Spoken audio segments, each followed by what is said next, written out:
Juga di dalam kitab saudara sendiri, Yesus yang mengatakan, aku diutus hanya kepada domba yang hilang dari umat Israel. Kemudian setelah berjalannya waktu, muncul juga pengakuan ada Yesus yang mengaku diutus kepada seluruh makhluk. Tapi kalau Anda memahaminya dengan jujur, sebenarnya Yesus ketika dipaksakan bahwa dia adalah Yesus yang sama yang ada di dalam kitab saudara, jelas sekali, jadikanlah seluruh bangsa menjadi murid, bukan menjadi hamba. Itu yang pertama. Beritakanlah kemudian, sampaikanlah kepada seluruh makhluk apa yang kemudian harus dia dan ajarlah mereka melakukan segala sesuatu yang kuperintahkan kepada mereka. Di data Matius 28 nomor 20 inilah bukti bahwa Yesus yang datang kepada Kristen dan Yesus yang datang kepada Bani Israel itu adalah Yesus yang berbeda. Yesus yang datang kepada orang Kristen diajarkan, ajarkanlah melakukan segala sesuatu yang kuperintahkan kepadamu. Nah, mana perintah Yesusnya untuk masuk ke gereja hari Minggu? Nggak ada kan? Dari Yesus anak Maria, nggak ada kan? Tetapi kalau Yesus yang datang kepada orang Kristen, ada perintahnya ibadah kepada hari Minggu. Di mana perintahnya itu? Ya dalam bisikan-bisikan kepada mereka, orang-orang Kristen ini. Bapak-bapak gereja awal mula mendapat bisikan dari Yesus Kristus itu yang berupa makhluk roh. Kau adakan ibadah Minggu. Karena tidak mungkin mereka melakukan ibadah Minggu kalau tidak ada mendapatkan bisikan dari roh yang datang kepada orang Kristen pada awal mula. Ajarlah mereka melakukan segala sesuatu yang kuperintahkan kepadamu. Ada ibadah Minggu, berarti ada yang memerintahkan ibadah Minggu. Siapa dia? Itulah Yesus yang datang dalam bentuk roh kepada orang-orang Kristen awal mula. Karena kalau tidak ada, berarti Kristen sedunia harus mengakui ibadah Minggu adalah karangan belaka, atau itu bimbingan roh. Antara bimbingan roh atau itu karangan. Kalau dia bimbingan roh, maaf, Yesus tidak pernah membimbing ibadah Minggu. Yesus yang asli. Berarti Yesus yang membimbing ibadah Minggu, sudah jelas itu adalah dua Yesus yang berbeda. Karena selalu Kristen ini selalu mengandalkan kami punya Roh Kudus, kami punya Roh Kudus, kami punya Roh Kudus. Nah ini yang harus dicari, Roh Kudus mana yang mengajarkan ibadah Minggu? Roh Kudus mana yang mengajarkan makan babi? Roh Kudus mana yang mengajarkan menyembah anak Maria? Tidak ada itu. Yesus tidak pernah mengajarkan hal tersebut. Berarti roh yang dimaksud oleh saudara Kristen adalah dia yang mengaku Yesus Kristus kepada orang Kristen. Itu kesimpulannya, Bung. Jadi antara Yesus Yahudi dan Yesusnya orang Kristen itu adalah dua Yesus yang berbeda. Silakan. Oke, terima kasih. Tadi sebenarnya sudah saya jelaskan bahwa penulis yang sama memberikan perintah juga kepada segala, beritakan Injil kepada segala makhluk. Namun Bang Juga berkata itu pasti yang terakhir itu palsu. Ya silakan saja kalau Anda mengatakan seperti itu. Hanya karena tertulis dia Tuhan itu diutus kepada Bani Israel. Saya pernah dengar tentang konteks Tuhan yang disembah oleh saudara-saudaraku Muslim bahwa dia juga adalah Tuhan negeri Mekah begitu. Ya. Apakah memang dia hanya Tuhan negeri Mekah? Nanti silakan tanggapi dia dalam hal ini. Ya. Artinya saya hanya membawa logika Bang Juma aja sebetulnya. Ya. Apakah orang-orang Tuhan negeri Mekah itu hanya untuk di Mekah saja? Ya, tentu saya yakin nanti ada ayat-ayat yang keluar tentang itu. Nah, saya tidak persoalkan itu sebabnya kita berbeda. Nah, jadi ketika Matius yang sama mencatat seperti itu, berarti ada rentetan peristiwa. Ya, izinkan kami memberikan pemahaman ini. Bahwa pada saat Yesus ada di dunia, memang dia hanya diutus ke orang-orang Israel. Artinya ke tanah Israel, dia tidak diutus ke Arab Saudi, dia tidak diutus ke negeri Mesir. Dia hanya diutus untuk menyampaikan firman Tuhan ke orang-orang Israel. Namun setelah itu penyampaian tentang keselamatan tentang Yesus itu harus disampaikan kepada seluruh dunia. Oke, saya lanjutkan. Kemudian mengenai ibadah Minggu, ada bimbingan segala macam, ya Bang Juma yang kami kasihi, ya jelas bahwa dalam Alkitab tidak ada dicantumkan ibadah Minggu sekian. Tapi kami harus sampaikan kepada Bang Juma bahwa bukan hanya ibadah minggu aja. Kami bahkan dalam Alkitab tidak disuruh makan 3 kali sehari. Kami tidak disuruh mandi 3 kali sehari. Kami juga tidak pernah disuruh misalnya kalau kamu ibadah gosok gigimu. Tidak ada kata-kata seperti itu. Nah, jadi artinya bagi kami konteks kekristenan, ibadah minggu, ibadah tengah minggu, banyak kok orang-orang Kristen hari ini. Minggu ibadah, tengah minggu ibadah, bahkan 4 kali ibadah dalam satu hari. Rasa ungkapan syukur kami tidak ditentukan oleh waktu-waktu tertentu. Mungkin ada pertanyaan, kenapa dibuat hari Minggu? Nah itu tinggal pemimpin gereja aja. Ada advent beribadah hari Sabtu kok. Ya, karena bagi kami substansi tentang hari-hari tertentu itu bukan menjadi prinsipal bagi kami. Bagi kami orang Kristen, bahwa rasa syukur kami kepada Tuhan atas karya keselamatan yang telah diberikan, kami naikkan lewat ibadah-ibadah yang kami lakukan. Lanjut. Oke, dengan kata lain, agama Kristen itu adalah agama karangan kalau begitu. Agama yang dikarang-karang sendiri atau agama yang diajarkan melalui roh yang tadi yang kumaksud. Anda mengatakan kami tidak ada aturan, kami tidak ada perintah. Loh, Matius 20 tadi itu loh. Ajarlah mereka melakukan segala sesuatu yang kuperintahkan kepadamu. Kalau saudara hari ini mengatakan prosesi ibadah Kristen bukan perintah Yesus, berarti roh yang ada dalam diri kalian itulah yang berkuasa terhadap diri kalian. Na'udzubillah summa na'udzubillah. Waspadalah kepada penyesat yang datang kepadamu. Ketika Yesus berbicara mengenai penyesat, Yesus berbicara tentang roh. Bahkan kalau Anda jeli melihat di dalam 1 Yohanes 4 nomor 1, ujilah setiap roh. Coba, yang membisikkan Anda untuk ibadah minggu bukan Yesus, Anda akui sendiri. Yang membisikkan Anda untuk makan babi bukan Yesus, Anda akui sendiri. Yang Anda katakan bahwa menyembah Yesus bukan bisikan Yesus, Anda akui sendiri. Tidak ada dalam Kristen makan 3 kali, sikat gigi 3 kali. Tidak ada dari Yesus. Berarti prosesi baku yang kalian lakukan Natalan, nyembah Yesus itu dari mana? Tentu dari roh. Saudara, sekali-kali Anda berselancar untuk memahami Bible itu sendiri. Saya bukan sedang mengajari, saya hanya memberikan edukasi.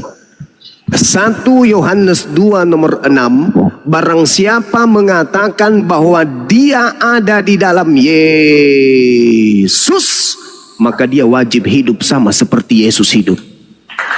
Itu catat.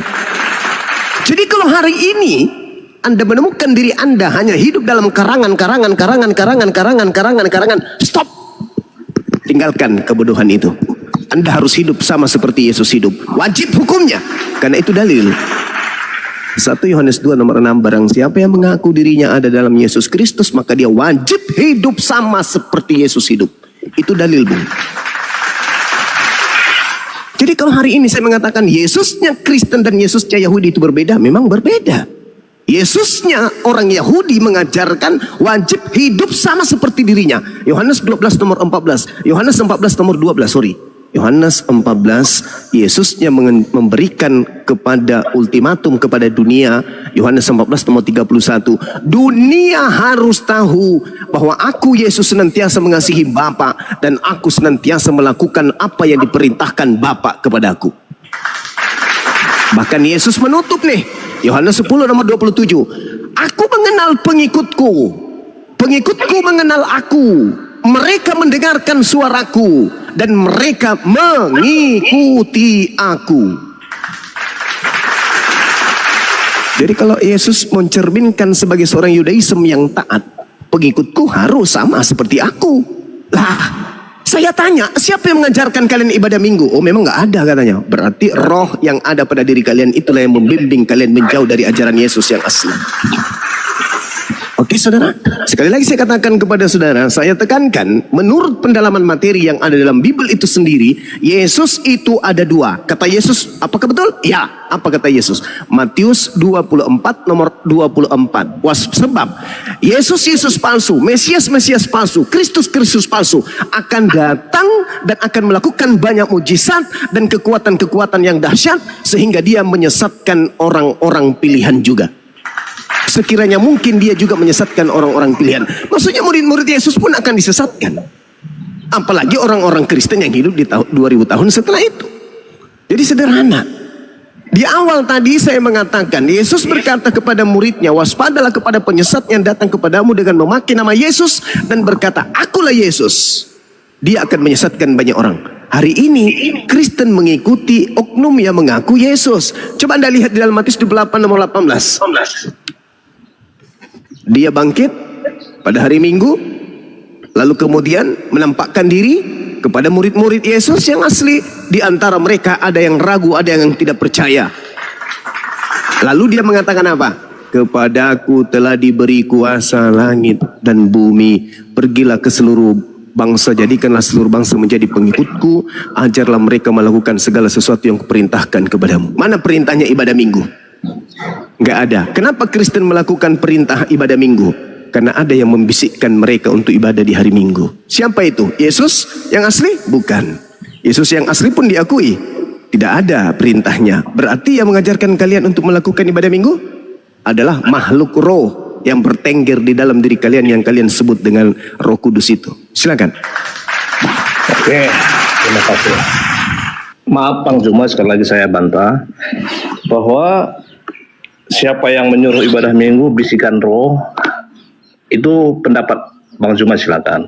Tapi saya sebagai orang Kristen tidak ada mengenal istilah kami beribadah Minggu karena bisikan roh. Nah, itu ya kami lakukan. Tadi saya katakan substansi orang Kristen itu bukan fokus kepada syariat-syariat A, B, C, D. Ya, seperti yang saya katakan tadi, masuk kamar mandi ya harus kaki kiri. Kalau berdoa harus cuci ini, cuci itu.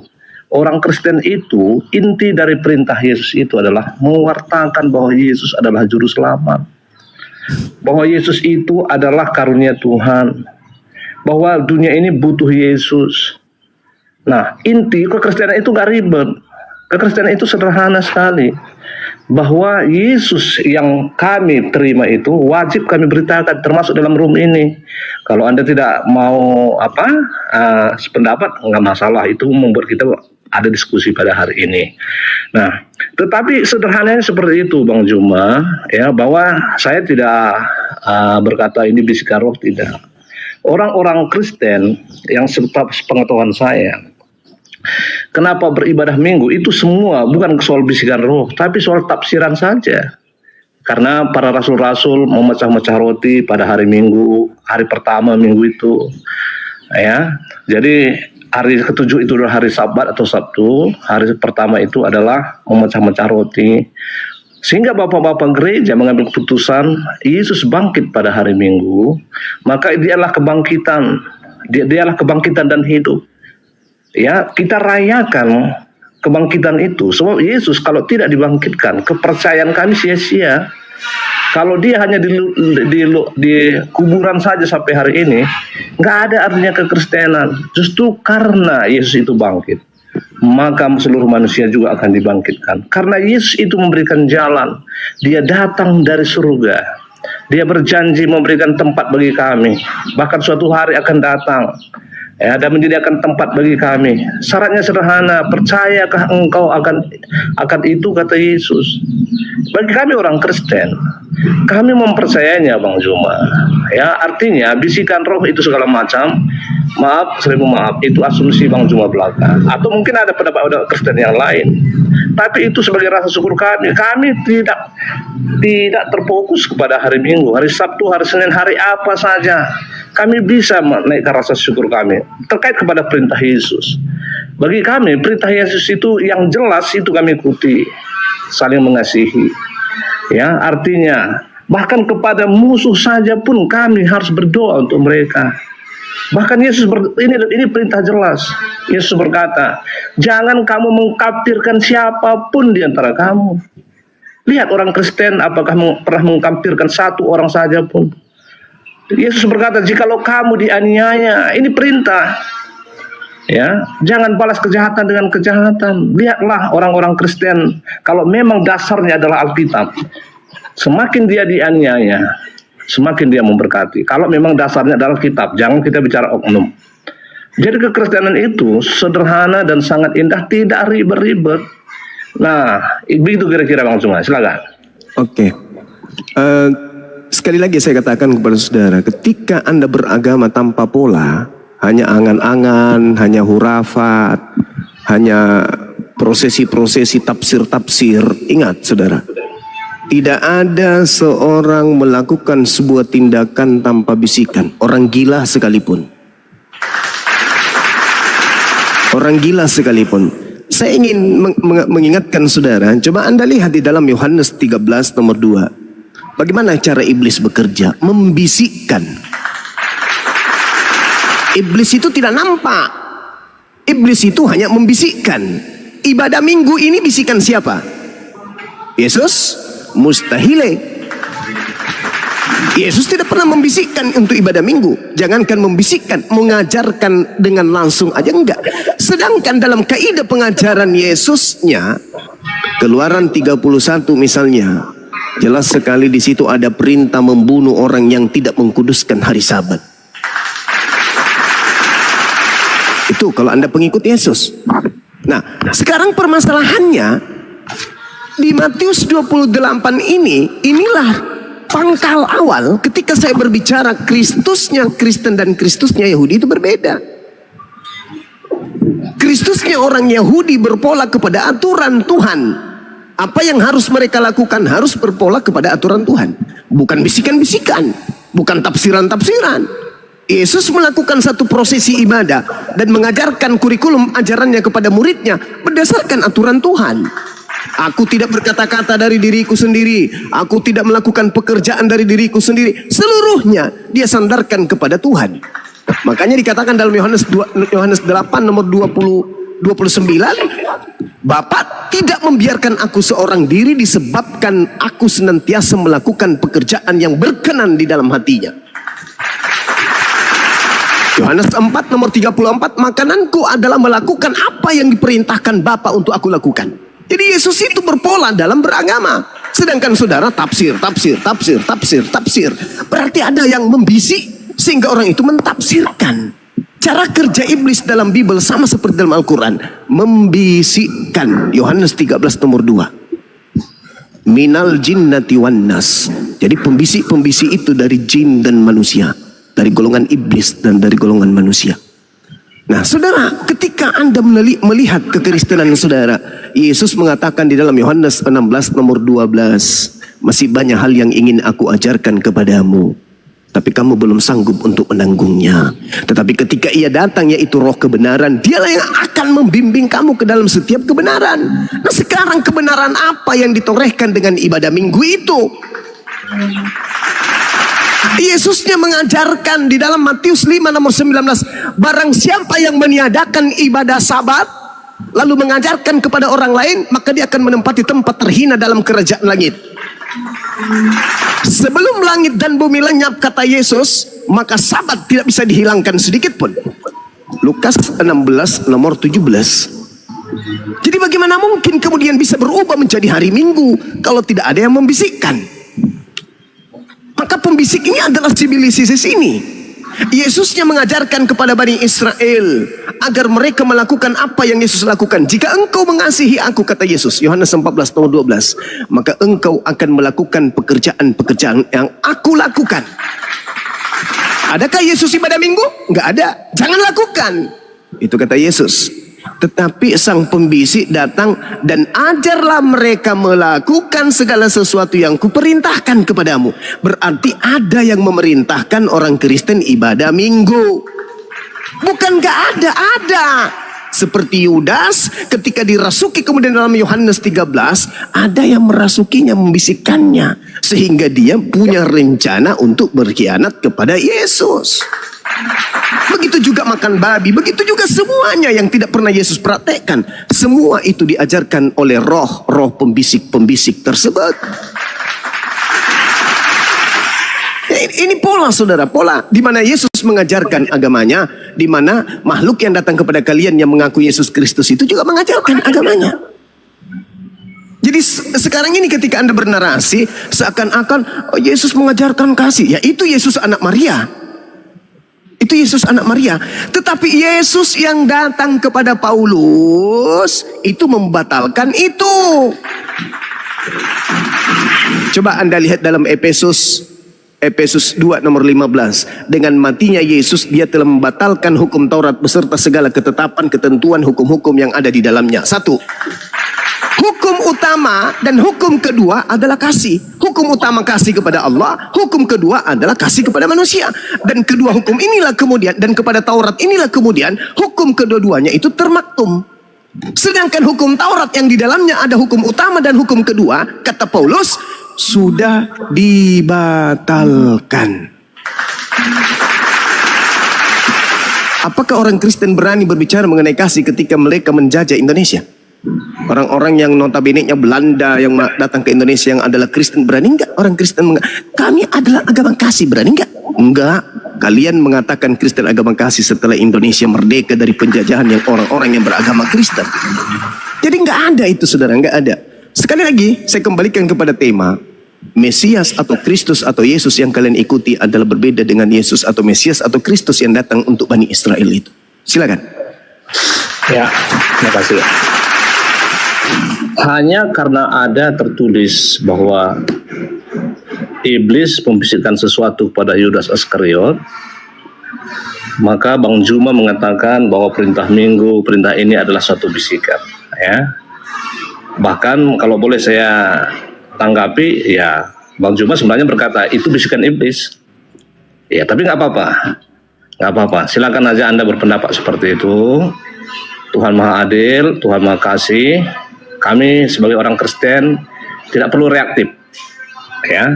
Jadi, tapi secara logika berpikir, hanya gara-gara satu ayat bahwa ada bisikan, itu jelas dalam Alkitab. Jelas dikatakan bahwa iblis berbisik kepada Yudas Iskariot. Tiba-tiba dilempar kepada ibadah minggu bisikan. Coba bayangkan. Logika apa yang Anda pakai sesungguhnya?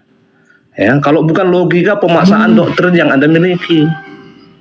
Tetapi ketika ada ayat-ayat yang berkata demikian, bahwa iblis berbisik kepada pemimpin gereja. Nah, itu logika fakta yang mungkin kita perdebatkan. Bukan asumsi belaka, abangku, ya, tidak sama sekali. Kami tidak diajar untuk membawa asumsi. Kami diajar untuk berkata jujur. Ketika Anda bertanya hari Minggu itu, saya sudah jawab bahwa hari Minggu itu adalah rasa syukur kami. Kami tidak akan menghakimi atau tidak menjudge kalau ada orang-orang Kristen yang sudah merasakan kasihnya kepada Tuhan. Dia ibadah tengah minggu, hari Senin, Selasa. Kami tidak terkungkung oleh waktu, 5 waktu, 6 waktu, 3 waktu. Hidup kami itu sepenuhnya untuk memuliakan Tuhan. Buah daripada ibadah itu adalah realisasinya bagaimana kami mengasihi, bagaimana kami menjawab orang-orang yang menuduh kami, memfitnah kami, bagaimana orang-orang yang menyudutkan kami. Di situ kelihatan itu orang Kristen, bukan syariat syarat. Tadi Anda katakan harus ada pola. Pola yang Anda maksud seperti apa? Mungkin Anda berkata, polanya A, B, dan C. Hidup ini terlampau ribut kalau kita fokus ke pola. Kita cukup ke garis besarnya. Substansi yang disampaikan itu apa?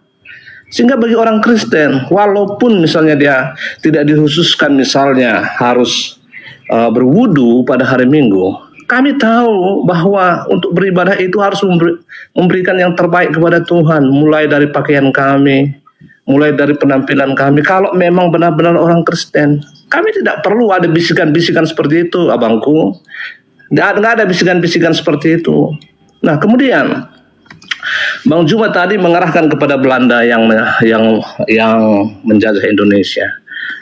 Sejak kapan Belanda mengatakan bahwa kami datang membawa kasih? Mereka itu datang dagang politik. Saya juga tidak bisa dibilang Islam berperang dengan Islam hanya gara-gara misalnya Arab Saudi berperang dengan tentara Houthi atau siapa?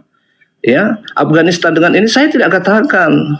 Saya tidak masuk ke dalam konsep itu. Ya.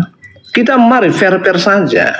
Kalau pernah Belanda menjajah Indonesia, toh buktinya orang Kristen sendiri banyak yang gugur, saudaraku. Seandainya kami sepakat bahwa itu adalah penyebaran kekristenan, harusnya orang Kristen nggak ikut berjuang. Yosudarso orang Kristen, beberapa contoh-contoh yang lain ada orang-orang Kristen. Kami paham mana itu politik, mana itu propaganda. Kami tidak mau digiring dengan satu opini ini, ya, bahwa inilah dasar kasih. Lihat saja buahnya. Kita lihat saja buahnya. Apakah saudara melihat bahwa orang-orang Kristen hari ini, kita berbicara buah, kami teringat apa kata Yesus, ya, bahwa dari buahnya lah kamu ketahui, ya, buah itu ada buah pertobatan.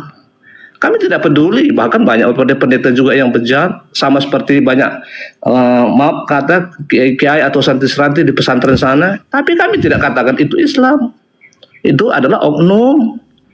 Ya, tapi lihat apa dasar kami melakukan sesuatu. Lihat buah yang kami lakukan. Apakah kami benar-benar mencerminkan? Kita mungkin bisa bicara teori A, B, C, ajaran ini, kepalsuan ini. Kekristenan sederhana, lihat aja buah yang dihasilkan. Silakan Bang Juma. Iya, buahnya ya ibadah minggu, makan babi, makan anjing, makan segala binatang-binatang yang diharamkan dalam firman Tuhan. Itu buahnya Kristen. Kalau Anda melihat buahnya, ya lihat Belanda.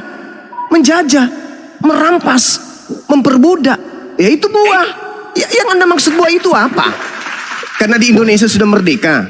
Selamat pagi ya bro. Itu buahnya. Oh no. Ingat saudara, di dalam kitab yang Anda imani sebagai kitab suci, ya, diterangkan di dalam pengajaran Yesus, apabila kamu melihat pembinasa keji berdiri di tempat yang kudus menurut firman yang disampaikan oleh Nabi Daniel. Jadi orang belajar kristolog itu bukan hanya cuap-cuap.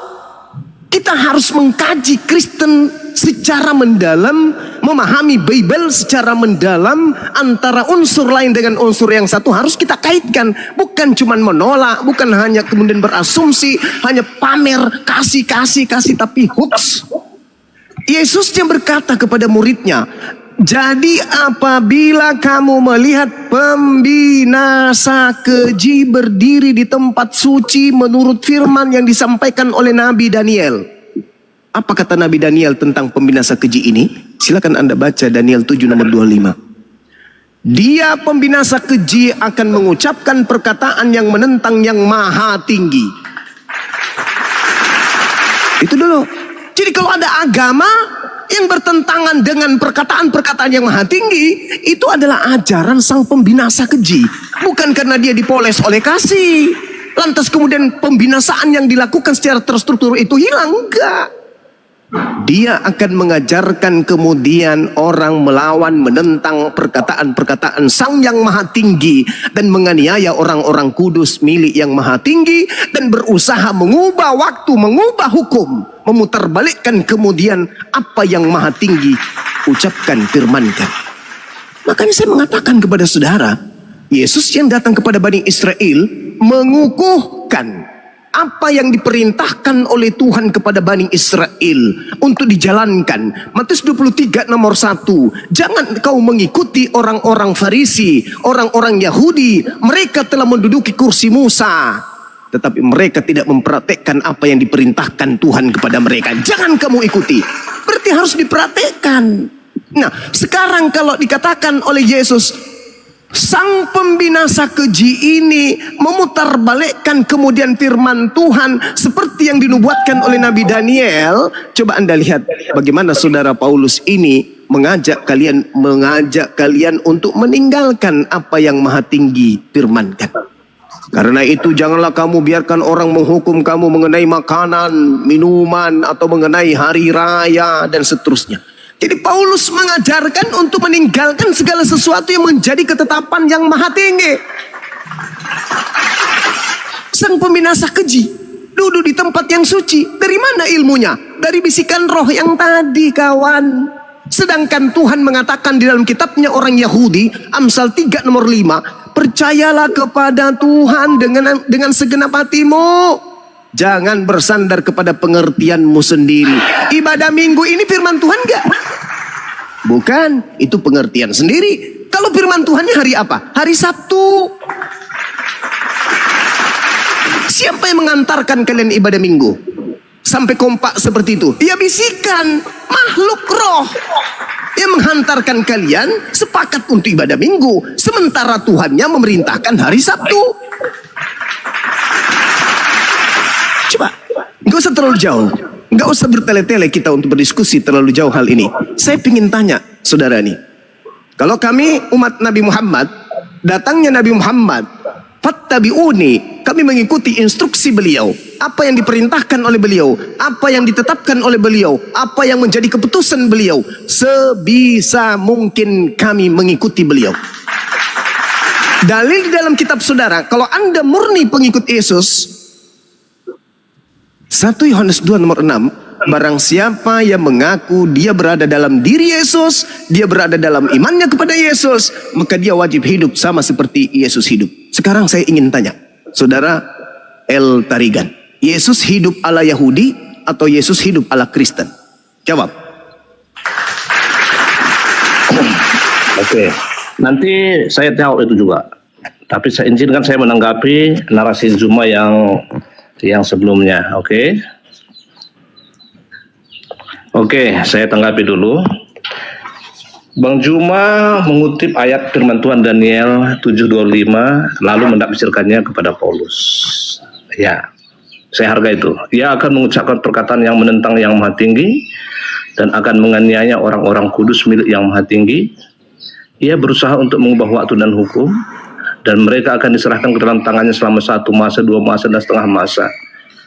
Kalau kita pelajari ayat ini, oke lah kita belajar hermeneutik, mencoba tafsir, ya. Kalau pandangan kami ini pandangan sangat liar, bukan liar saja, sangat liar. Liar dalam arti, ya, kalau kita lihat, kita coba kata per kata, dan akan menganiaya orang-orang kudus milik Yang Maha Tinggi. Sejak kapan Paulus menganiaya orang? Dia justru yang teraniaya. Paulus itu sebelum dia bertobat, bisa saya lanjutkan? Tadi ada ketawa-ketawa nggak jelas itu, dan tidak tahu apa yang diketahuinya. Oke, Paulus penganiaya, Bung. Paulus bertobat dari penganiaya, bukan dari korupsi. Ya, dia sebelum bertobat dia penganiaya. Pintar. Ya, lanjut. Ya, itu yang saya mau sampaikan. Nah, dia penganiaya, bahkan bisa dikatakan dia adalah salah satu orang yang paling mendukung untuk menganiaya murid-murid Yesus. Bahkan kalau saya pelajari dalam Paulus, dia seorang intelektual juga, sehingga sampai hari ini contohnya menggeruduk-geruduk rumah orang, dia mengambil surat-surat yang resmi dari pemerintahan, sehingga dia kelihatan legal.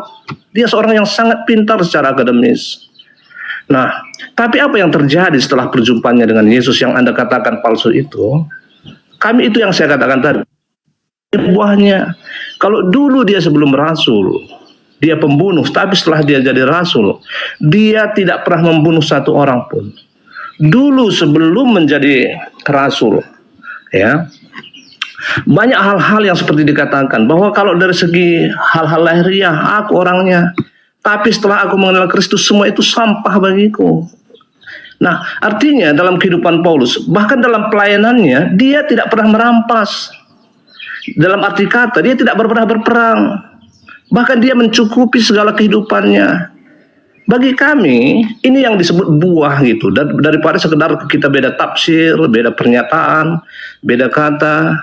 Ya, nggak ada kalau memang Anda mengacu kepada Daniel 7 ayat 25, lalu menghubungkannya kepada Paulus. Malah, maaf, 1000 maaf. Ya, saya dengar kalau saya salah nanti coba Anda koreksi. Muhammad justru yang kami tahu, bahkan sebelum dia jadi nabi, saya belum pernah mendengar dia pernah membunuh satu orang pun. Dia sebelum menjadi nabi, dia kawin satu orang, mengawini satu orang. Tapi setelah nabi, ya, kalau salah nanti silakan dikoreksi, bisa saja karena saya bukan orang Islam. Ya, bahwa seorang Rasulullah setelah dia menjadi nabi, justru dia berperang, tentu dengan alasan-alasan yang pasti Anda akan kemukakan nanti. Dia juga sebelum menjadi Rasulullah, ya, dia hanya memiliki satu istri, monogami. Tapi setelah jadi rasul malah jadi banyak istrinya. Nah, jadi dalam hal demikian, kekristenan itu melihat buah yang dimaksud buah pertobatan apa yang dihasilkan. apa yang dihasilkan orang itu. Kita tidak akan pernah habis dalam berbicara. Anda mengklaim tadi, Kristolog itu bukan main-main.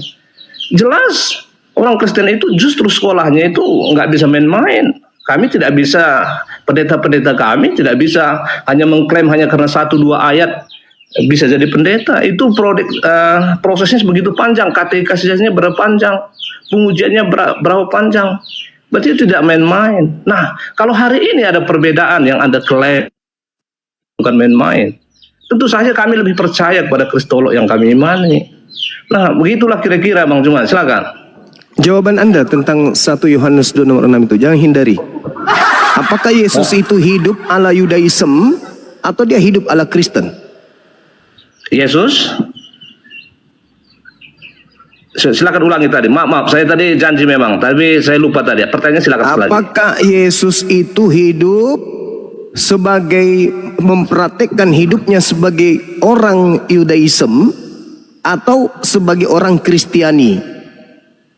Oke, saya jawab. Pertama, Yesus lahir sebagai orang Yahudi, artinya Alkitab mencatat tentang itu. Dia hidupnya pun mengikuti aturan-aturan Yahudi dalam keadaannya sebagai manusia. Dan Yesus tidak pernah mengatakan tentang kekristenan selama hidupnya. Silakan. Berarti Yesus yang kamu ikuti Yesus yang mana?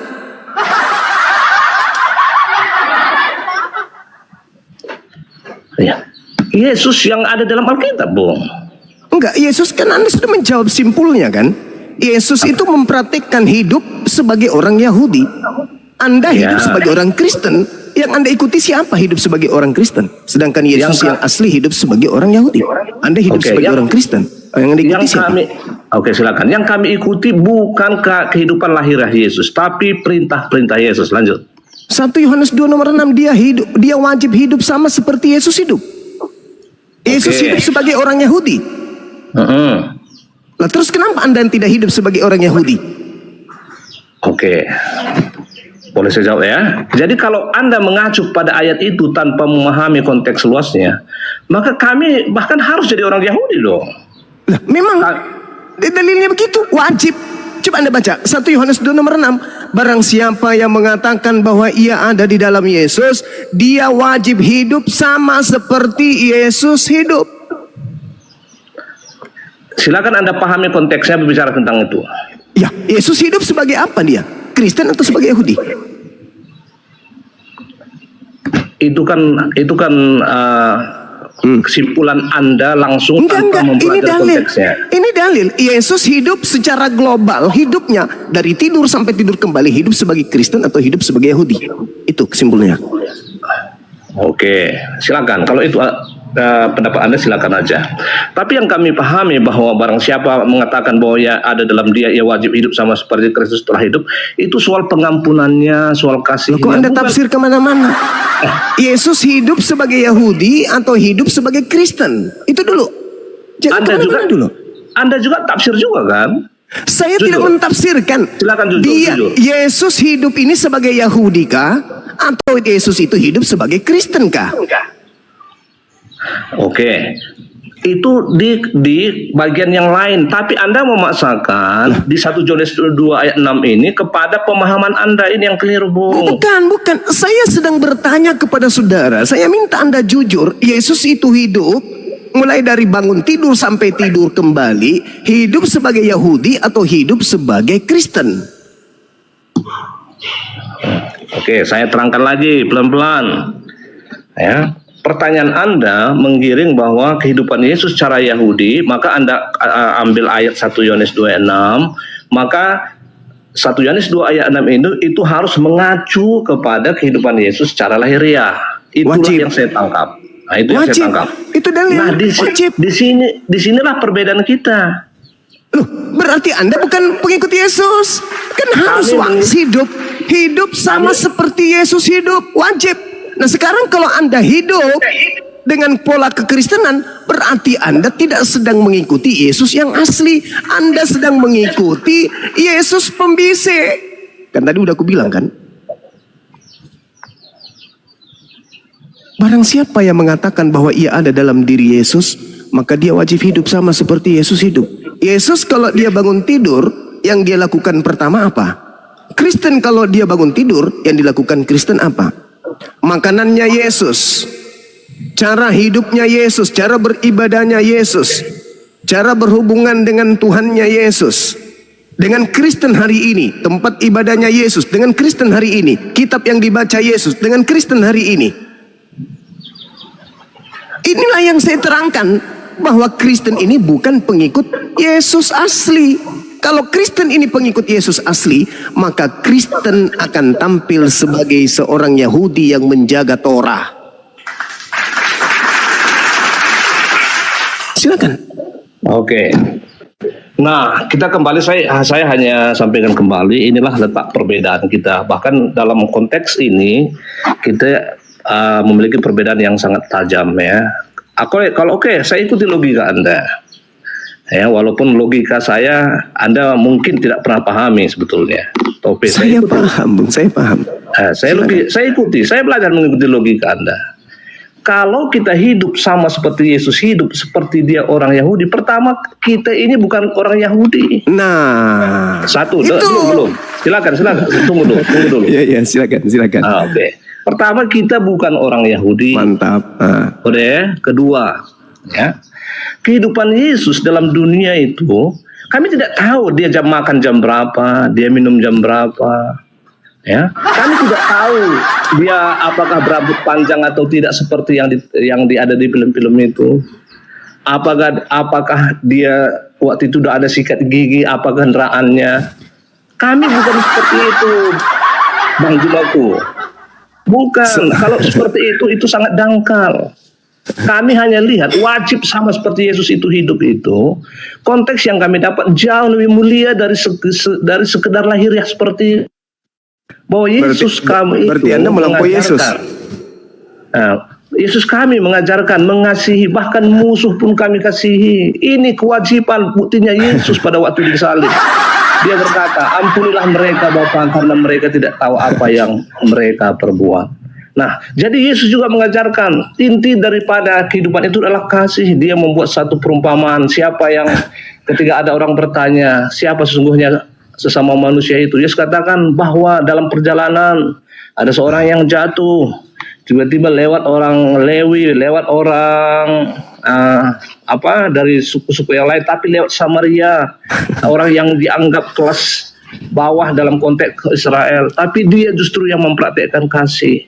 Nah, yang kami pahami hidup seperti Kristus hidup itu bukan dia cara berjalan, bukan jenggotnya berapa panjang, bukan berapa makan, atau di bait suci, atau di sinago di mana dia duduk. Itu mungkin ajaran Anda tentang sunnah Rasulullah Muhammad. Silakan Anda seperti itu. Kami tidak seperti itu, Bung. Silakan. Oke, baik. Jadi janganlah terlalu lebay kali jenggotnya, kumisnya, ya sampai harus kayak gitu. Jangan. Tentang konsep bertuhan aja dulu. Apakah sama gitu loh dengan Yesusnya, dengan Kristen? Kan berbeda pola itu. Lalu kemudian kasih. Berbicara mengenai kasih, selalu mengunggulkan kasih. Saya, Bung, sebagai seorang manusia nih, tidak saya menganggap kasih orang Kristen itu ketika mengajarkan anaknya menyembah kepada makhluk yang bernama Kristus dan menjadikan anak saya menjadi seorang Kristen, di mana hidup kekristenan ini tidak sama seperti hidupnya Yesus. Itu bukan kasih. Mengajak anak-anak yang baru lahir yang tidak punya dosa menyembah Yesus, ibadah minggu, makan babi, menjadi Kristen, itu bukan kasih. Kenapa? Karena itu tidak diajarkan oleh Yesus. Apalah artinya Anda mengasihi orang, membantu orang, bersenyum-senyum ria, tapi Anda mengajarkan orang lain tidak hidup seperti Yesus hidup. Itu namanya membunuh manusia secara tidak langsung. Itu namanya membinasakan manusia secara tidak langsung. Sama seperti Anda ini, korban dari orang tua. Mengajarkan Anda menjadi Kristen, hidup tidak seperti Yesus hidup. Sedangkan Yesusnya dikatakan dalam 1 Yohanes 2 nomor 6. Barang siapa yang mengatakan bahwa ia ada di dalam diri Yesus, maka wajib hidup sama seperti Yesus hidup. Enggak usah terlalu lebay, rambutnya harus gondrong, mandi tiap. Enggak usah yang itu. Pola keagamaan aja dulu. Pola keagamaan aja dulu. Yesusnya sendiri mengatakan bahwa aku mengenal pengikutku, mereka mendengarkan suaraku dan mengikuti aku. Kalau aku sujud, maka muridku salto gitu. Kalau aku puasa, maka muridku. Itu yang dimaksud oleh Yesus. Makanya tema kita ini, Kristen ini pengikut Mesias yang lain. Karena ketika Anda menjadi seorang Kristen dan Yesus bukan seorang Kristen, Anda sudah ketahuan tuh bahwa Anda mengikuti Yesus lain. Karena tidak mungkin orang menjadi Kristen kalau tidak ada yang membisikkan untuk menjadi Kristen. Tidak mungkin. Kenapa ada gereja? Kenapa ada hari Minggu? Kenapa ada Natalan? Kenapa? Karena sudah ada yang membisikkan lebih dulu, dan bisikan-bisikan ini dijadikan sebagai pola keagamaan sehingga terstruktur, terencana dan masif, dijadikan sebagai sebuah simbol-simbol keagamaan. Natal tidak mungkin tidak ada yang membisikkan. Pasti ada bisikan terlebih dahulu yang mengantarkan orang-orang terdahulu kalian, bapak-bapak gereja kalian yang utama itu untuk melakukan hal tersebut. Jadi tidak mungkin. Makanya di dalam kitabnya orang Yahudi dikatakan bahwa kamu harus berpegang kepada perintah Tuhan dan jangan kamu bersandar kepada tafsiran-tafsiranmu sendiri. Minggu tidak ada dalil, makan babi tak ada dalil, menyembah Yesus tak ada dalil. Artinya bahwa apa yang dilakukan oleh saudara kami Kristen hari ini itu bersandar kepada pengertiannya sendiri. Pengertiannya dihasilkan dari bisikan-bisikan yang ada kepada mereka yang mereka katakan sebagai Roh Kudus. Sedangkan Yesus melakukan segala sesuatu yang difirmankan. Yohanes 12:49, aku berkata-kata bukan dari diriku sendiri. Coba, bicara aja Yesus itu tidak berani. Ngarang sendiri, tafsir sendiri. Dia berbicara berdasarkan apa yang difirmankan kepadanya. Makananku adalah melakukan apa yang diperintahkan Bapa untuk aku lakukan. Apa yang dilakukan Yesus itu perintah Bapaknya. Sedangkan Kristen melakukan sesuatu ini bukan perintah siapa-siapa, bukan perintah Sang Bapa, bukan perintah Yesus, bukan perintah siapa-siapa, kecuali satu, perintah Roh yang datang kepada kalian. Jadi kembali kepada yang saya pertanyakan saudara, untuk membuktikan bahwa Kristen ini mengikuti Mesias palsu, lihat Kristen. Karena pola standarnya adalah 1 Yohanes 2 nomor 6. Barang siapa yang mengaku Kristus ada di dalam dirinya, maka dia wajib hidup sama seperti Kristus hidup. Nah, sekarang permasalahannya, saya kasih ruang kepada saudara. Ketika Anda menemukan diri Anda tidak kemudian tidak kemudian beribadah sama seperti Yesus beribadah, maka hanya ada satu kandidat, yaitu yang sama seperti yang kamu ikuti, polanya adalah Yesus yang lain. Barang siapa mengatakan bahwa ia ada di dalam dia wajib hidup sama seperti Yesus, sama seperti Kristus hidup. Nah, kalau yang kalian ikuti ini persis seperti Kristus hidup, berarti Kristus yang kalian ikuti ini siapa? Kristus mana yang kalian ikuti? Ibadah Minggu, tidak bersunat, makan babi, menyembah kepada 3 pribadi Tuhan. Ini kalian mengikuti siapa? Sedangkan Yesus yang asli, jangankan berbuat, berkata-kata pun dia harus tunduk kepada perintah Tuhannya. Yesus adalah hamba yang suci. Yesus adalah orang yang soleh. Sedangkan Kristen bukan hamba suci, bukan juga anak yang soleh. Nah ini, saya sekali lagi memberikan kesempatan kepada saudara. Barang siapa mengatakan bahwa ia hidup dalam Yesus, maka wajib hidup sama seperti Yesus hidup. Pertanyaannya, saya ulang. Apakah Yesus hidup sebagai Yahudi atau Yesus hidup sebagai Kristen? Silakan. Ya, nggak apa-apa. Sebenarnya kita hanya mengulangi apa yang menjadi perbedaan kita. Tapi nggak apa-apa. Semoga ini mencerdaskan para pendengar-pendengar kita memahami satu dengan yang lain. Nggak apa-apa, kita akan ulangi lagi. Sebenarnya jawaban saya udah jelas bahwa Yesus itu dia terlahir sebagai orang Yahudi. Dia mengikuti aturan pola-pola keyahudiannya. Dia disunat pada hari ke-8. Ya, jadi dia juga kami yakini walaupun tidak ada tertulis dia tidak pernah makan babi atau tidak. Ya, tapi mohon kami dia juga tidak makan babi. Dia pernah menyembah kepada Tuhan. Dia juga dalam keadaannya sebagai manusia, dia juga bersujud. Ya, itu secara lahiriah. Tapi pemahaman kami, saudara-saudaraku yang mendengar ini, bukan mengikuti Yesus secara lahiriah atau pemaksaan bahwa dia hidup sama seperti wajib itu. Pemahaman kami bukan berarti wajib hidup seperti Orang sini udah terangkan tadi, jikalau itu yang kita buat jadi acuan, tapi Anda bantah, jangan terlalu melebar janggutnya seberapa, tapi sejujurnya pola pikir Anda yang saya ikuti begitu. Jadi saya malah tidak memaksakan pola pikir saya. Oke, kalau kita ikuti pola pikir Anda, kita kekurangan bahan untuk hidup seperti Yesus. Bagaimana dia berjalan, apakah kaki kiri dulu, kaki kanan, bagaimana dia makan. Bahkan kami tidak melihat bagaimana dia sholat berapa kali sehari atau berdoa. Bagaimana yang kami ikuti itu adalah perintah-perintahnya. Kami harus wajib sama seperti Yesus. Bagaimana dia mengatakan perintah-perintahnya itu udah jelas. Bagaimana bahwa apa yang harus dipraktekkan dalam keduniaan ini sederhana sekali, saudaraku, ya, sangat sederhana. Ya tentu saja Anda akan tetap saya tahu bahwa ini kita akan berbeda terus seperti ini, tapi nggak apa-apa kalau itu diulangi sekali lagi. Ya, tadi udah semua yang saya sampaikan tentang kekristenan. Bahkan saya belum pernah bertanya tentang Islam sama sekali. Saya tadi udah bertanya selintingan, Anda tidak pernah menjawab sama sekali. Silakan. Oke, baik. Jadi pada akhirnya setelah muncul keputusasaan, ternyata tidak mengikuti cara hidup Yesus, malah mencoba mengatakan apa yang diperintahkan Yesus itu yang kami lakukan. Justru itu yang saya minta jawabannya. Mana perintah Yesus ibadah minggu? Mana perintah Yesus menjadi Kristen? Mana perintah Yesus pelajari Bible Perjanjian Baru? Mana? Ternyata itu nggak ada sama sekali.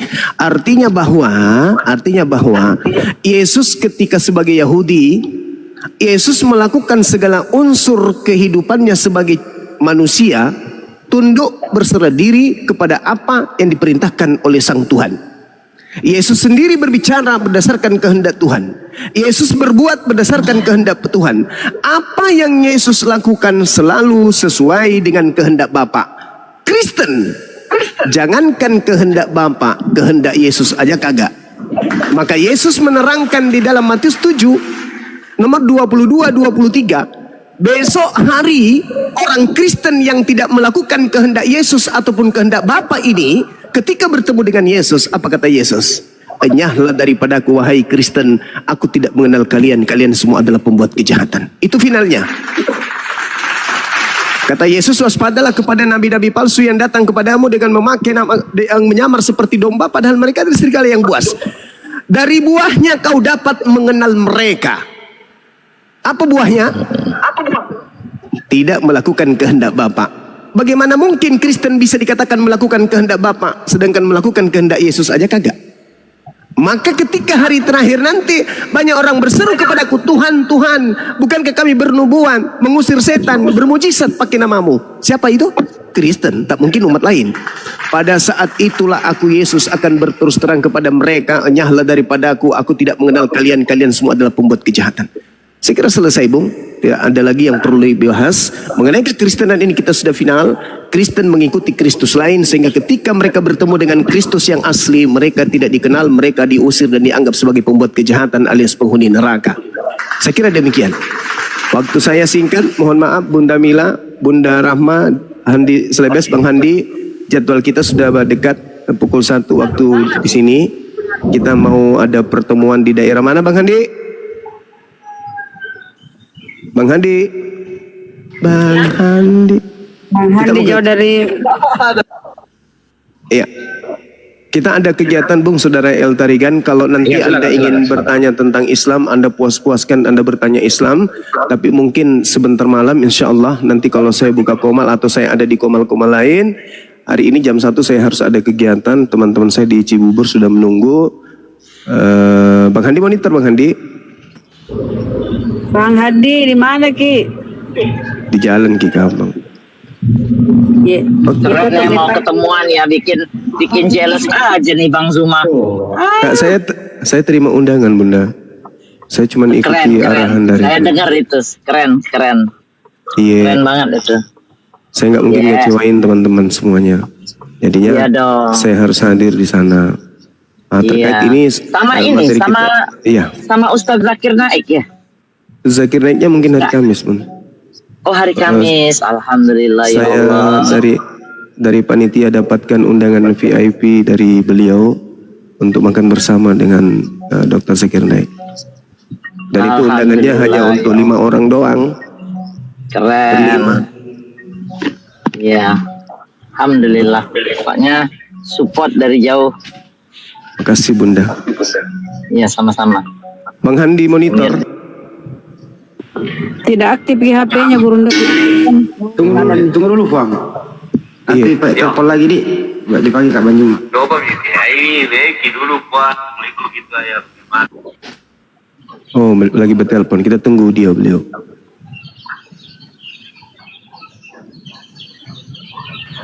Jadi begitu ya Bang Tarigan ya, sudah sangat jelas ya bahwa Anda menuhankan Kristus palsu. Tukarkan dengan dalil yang sangat nyata saudara ya. Aduh, teleponan Kak Banjung. Semoga. Ya, silakan tanggapan Anda seperti itu, nggak masalah. Tapi tanggapan kami sangat bertolak belakang. Ya berarti Anda mengingkari Bible Anda sendiri loh. Anda pengingkar ajaran Yesus. Kenapa Yesus diingkari? asli ya. Kenapa diingkari? Lah, tadi kan udah jelas mana disuruh bergereja, mana perintah Yesus yang Anda ikuti. Anda itu hanya klaim-klaim Bang, hanya Sekarang klaim. saya Kami tanya. pengikut Yesus, kami mengikut Yesus. Enggak ada yang Anda ikuti, bro. Sekarang Enggak saya ada tanya. satu pun data. Coba, Tadi, enggak. kalau mana Anda perintah simak, Yesus bergereja? Kalau Bang, Anda simak, perintah Yesus bergereja mana? kalau Anda Perintah simak, apa yang ikuti dari Yesus, Bang? Bang, coba. oke, dengarkan. Kalau Anda Enggak simak, apa-apa sebenarnya kita Anda isi paham. waktu ya karena belum ditutup ini, tunggu Bang. Ya, Andi. ya. Silakan. Kalau Anda simak, sebenarnya Anda paham pandangan saya. Yesus begini, kalau itu yang Anda katakan, Yesus tidak pernah memerintahkan kami 3 kali engkau harus makan supaya engkau jadi muridku, engkau harus mandi. Kemudian saya lanjutkan, sederhana saja sebetulnya. Yang dimaksud dengan ketaatan bagi kami itu mengikuti perintah menjauhi larangan. Tidak ada perintah yang Anda ikuti. Makanya dari tadi Bang Zuma itu, Gurunda itu minta apa perintah Yesus yang kau ikuti apa? Mana perintahnya di kau bergereja? Mana perintahnya kau Natalan? Mana itu? Coba, apa perintahnya? Kamu ini cuma ngeyel, kepala batu ceritanya nih. Udah nyata tadi data-data nggak bisa kau bantah kok. Udah ya, udah semua nyimak dari awal. Gak bisa kau bantah. Bun, izin promosi Bun, biar genap 50. Boleh, silakan Bun. Ya teman-teman, netizen, saudaraku yang baik hati, pandai menabung semua ya. Yang belum Saudara- follow saya. Oh, tolong di follow Bunda Mila ya. Yang 3.000 sekian, tolong di follow. Mau buka koma. Biar Biar Bunda besar. Mila semakin eksis, semakin sering berbagi. Terima kasih banyak yang sudah follow teman-teman. Udah pada follow Bun. Itu udah Enggak pada ada follow. yang dari Gurunda masih Terima banyak kasih, yang saudara. belum dari grup lain ya. Terima kasih. Mudah-mudahan amal jariahnya kebantu lah. Mungkin nggak bisa bantu apa-apa. Atau nanti kita berbagi kapan-kapan ketemu lagi di room saya Jadi- ya. Oke, jadi kita itu Islam Bang Tarigan. Apa yang diperintahkan Rasulullah Sallallahu Alaihi Wasallam itu yang kami ikuti, itu nyata. Ya tentu pedomannya Nabi Muhammad berpedoman pada firman-firman Tuhan itu Al-Quran. Beliau memaparkan itu yang kami ikuti, itu yang kami imani. Berkesusahan. Nah, Kristen ini klaimnya pengikut Yesus, tapi sebenarnya dia pengingkar Yesus. Saya Yesus sempat itu dengar berdoa. tadi Gurunda lagi ini Bun ya. Boleh saya ikut ngomong sedikit? Karena dia bilang itu kita tuh mengikuti ajaran-ajaran Yesus. Tapi setelah saya pelajari deh, nggak ada tuh Kristen ngikuti ajaran daripada Yesus. Yang diikuti malah ajaran dari Paulus. Tidak ada satupun ajaran Yesus yang mereka ikutin. Tuh, kalau si umpama Bang Tarigan mau belajar, coba apa yang Gurunda tadi bilang, Bang Zuma bilang, atau mungkin pernah naik di koma lain, coba mulai milah-milah. Apa itu ajaran Yesus dan apa itu ajaran Paulus. Di situ Anda nanti mengambil kesimpulan bahwa yang diomongkan Gurunda kita, Gurunda Zuma, itu benar. Bahwa kalian itu bukan pengikut Yesus. Mungkin juga pengikut Yesus yang lain. Nah, kita nih ngomong di sini nggak bisa tafsir-tafsir loh.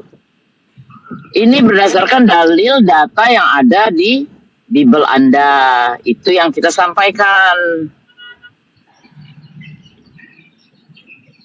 Ya, Paham, Bang? Kembali lagi kalau cuma modal imani doang ya beginilah teman-teman Kristen ya. Pengingkar, intinya mereka pengingkar Bibelnya sendiri, pengingkar ajaran Yesus. Udah ya, padahal apa kata Yesus? Ajaranku bukan berasal dari diriku sendiri, tetapi dari Dia yang mengutus aku, Bapa. Ajarannya bersumber dari Bapa. Oke, silakan Bang Hadi kalau sudah ini. Mungkin Guru udah mau tutup.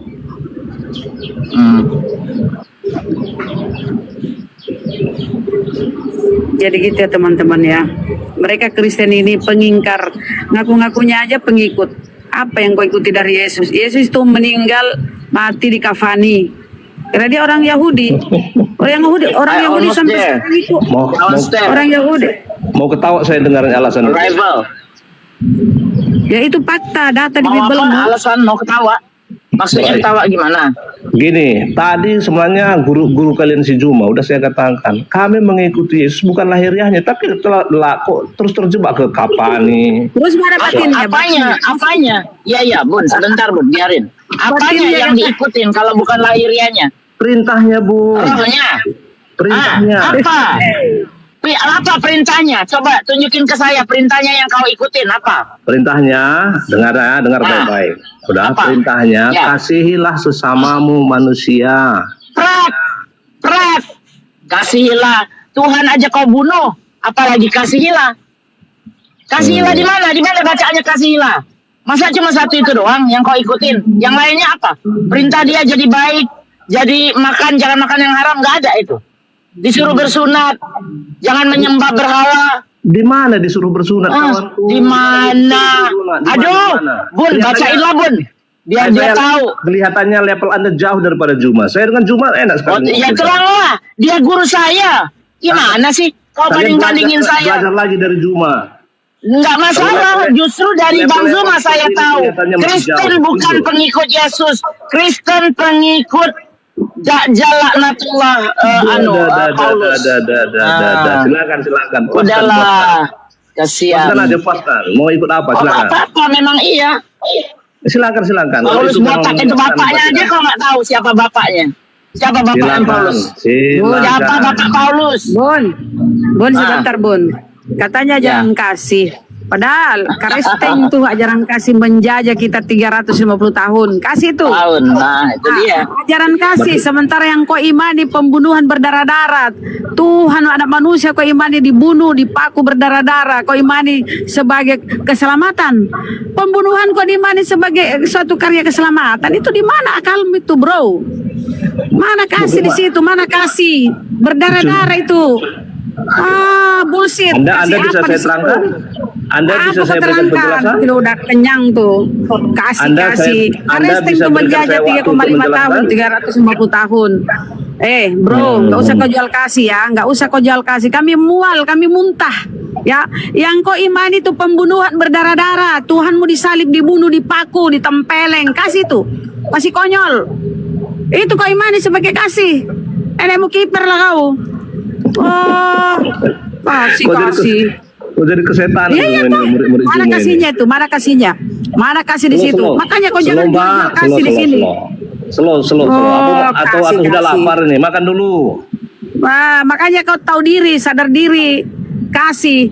Keimananmu itu, agamamu itu ya dilandasi dengan pembunuhan anak manusia berdarah-darah. Itu imanmu toh? Kasih. Nenekmu kiper. Berdarah-darah orang diimani. Ya, anaknya orang diimani dibunuh berdarah-darah, dipaku. Dia tepuk tangan di gereja. Enak kali kau. Kau yang berzina, kau yang maling. Anak orang kau jadikan tumbal penebus. Enak kali kau. Kau melebihi tuh hewan.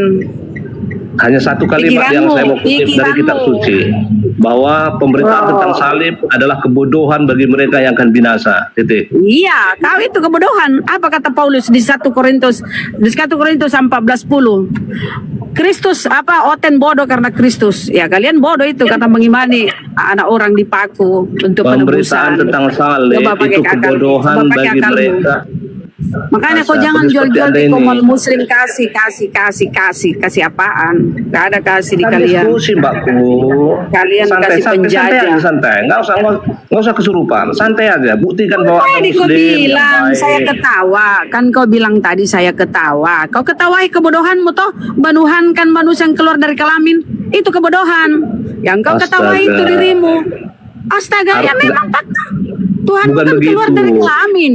Itu yang Maaf, kau ketawai kan? Anda tahu- Yang kau Anda tahu di ketawai etika kebodohan diskusi? dirimu.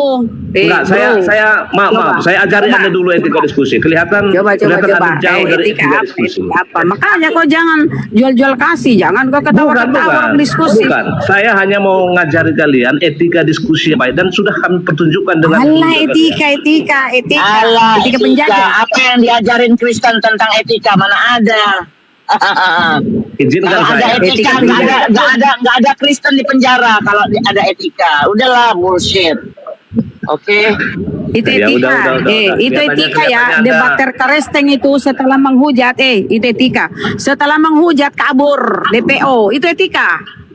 Nggak usah kau sok-sok baik di situ ya, berjual etika. Mana ada etika itu? Coba suruh pulang dulu tuh penghujat itu. Kenapa kabur? ke luar negeri. Oh, Sampai di sini dasar.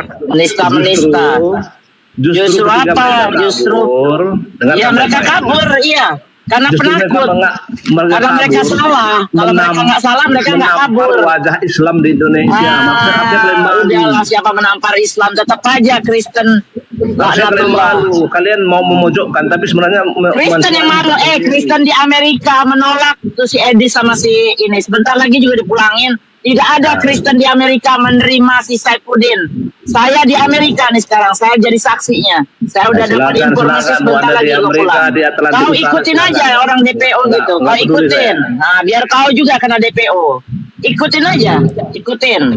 Bukan, Anda justru harusnya membuat satu kenyamanan bahwa Nggak usah. Kami nggak pernah dengar dari minoritas. Minoritas itu bukan landasan kami. Nggak usah kau kasih Nggak ajar. ada konteks minoritas Ya dalam nggak usah, nggak perlu. Bun, aku turun dulu, Bun. kenyamanan Aku turun, Bun. Kalau Anda paham NKRI, nggak ada Kenyamanan istilah konteks apa mayoritas. kamu jual? Kenyamanan apa? Andaikan kau ini minoritas, tahu diri dong. Tahu diri kau minoritas. Kau kan aman di sini. Astaga. Kau aman kan? Nah, justru para debater Karesteng kafir laknatullah itu menghujat kemudian dia kabur. Kalau dia tidak pengecut, kalau dia beretika, nggak mungkin dia kabur kalau dia berani ya. Izinkan saya. Pengecut. Begini, Anda Pengecut. udah Nggak usah berkali-kali diizinkan. berkata kafir laknatullah. Nggak ada otak kau. Kenapa saya menjaga kata-kata saya? Nggak ada saya bilang Islam laknatullah. Kenapa? Karena ini jadi jebakan bagi kalian. Di Al-Quran kami itu Kristen itu kafir laknatullah, dilaknat oleh Allah. Itu Iya, saya kafir juga bisa- laknatullah, kafir itu dilaknat Saya oleh juga bisa Allah. berkata demikian. Sekarang mana datanya kalau Islam Artinya begini, Nggak ada. harusnya itu lihat suka muka copy paste. kalian. Saat orang Kristen tidak bebas memuji Tuhan di depan mata di Jawa Barat di mana-mana, harusnya kalian malu. Aduh, framingnya si Oten. Framing. Kalau sempat Framingnya. hanya karena debat Bro, orang harus keluar bro, meninggalkan bro. Indonesia. Kalau Islam itu agama berarti yang Islam tidak- itu adalah orang yang tidak bro. siap menerima debat. Itu sudah jelas. Weh, perasaan kau minoritas berapa persen sih kau? Tapi kau aman.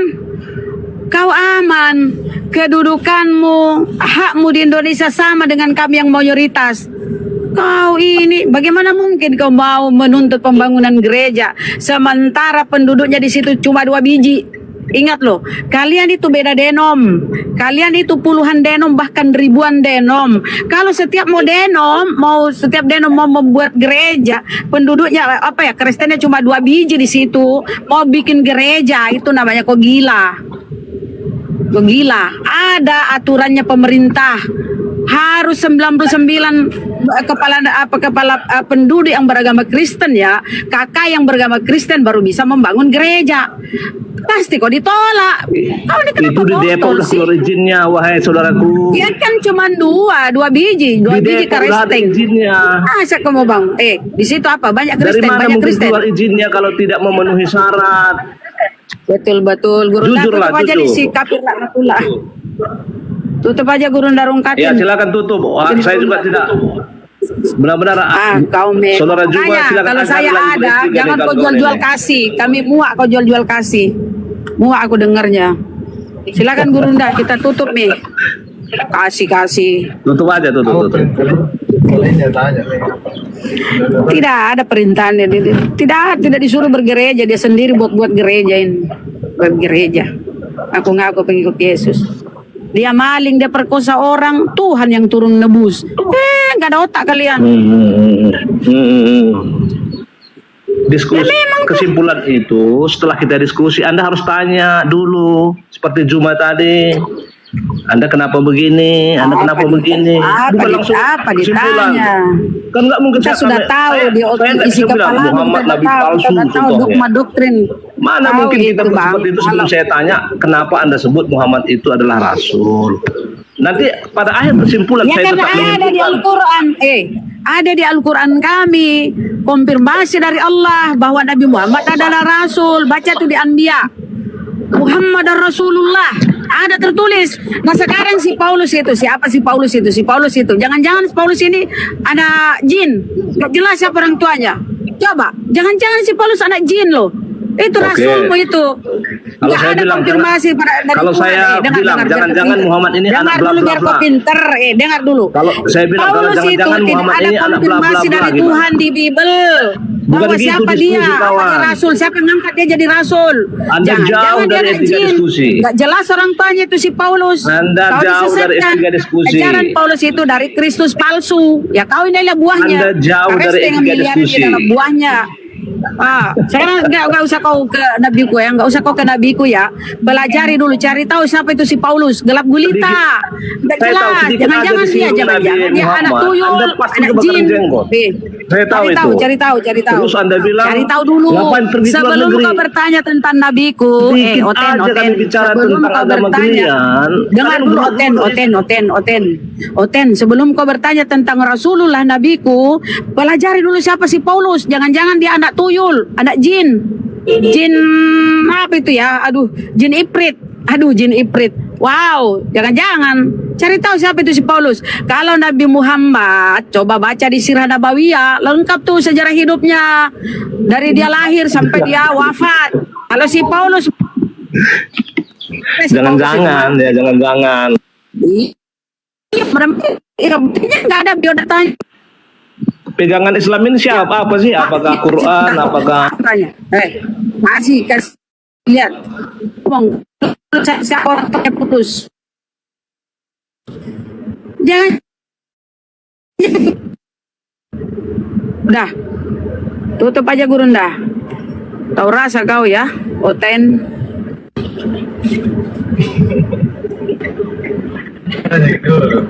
Itu yang sering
buka-buka jurnal, dibukanya jurnal tuh Bang Sal, teman-temannya. Itu jurnal analisa. Si penulis jurnal menganalisa, mengkonsumsi daging babi. Dia nggak baca, dia belum pernah baca. Ketampol dia, nggak mau dia baca, takut dia baca kan. Kesimpulannya apa? Kesimpulannya daging babi itu tidak bagus, tidak baik untuk kesehatan. Itu kesimpulannya dari analisa si penulis itu. Dibawanya pula itu dibilangnya manfaat makan babi. Ada aja hoten-hoten. Cemana aja kalian. Beda dengan dataku, yang nulis siapa bos? Dosen mata kuliah teknologi herbal, prodi teknik kimia. Universitasnya jelas Universitas Ahmad Dahlan. Dia buka data dari Klik Dokter. Apa itu Klik Dokter? Itu bukan jurnal. Nggak ada aja. Ayo naik. Teman-teman Kristen yang mau bahas pedofil, ayo naik sini ya. Aku bikin cerdas kalian di sini. Kita buka data biar terberak-berak kan baca dataku ya.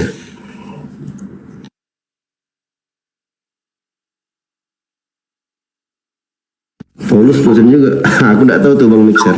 Ya, Paulus dosen Ustaz Dio di apa kisah Oh, iya. kisah para rasul 19 nomor 9. Berarti Yesusnya belajar sama Paulus ya.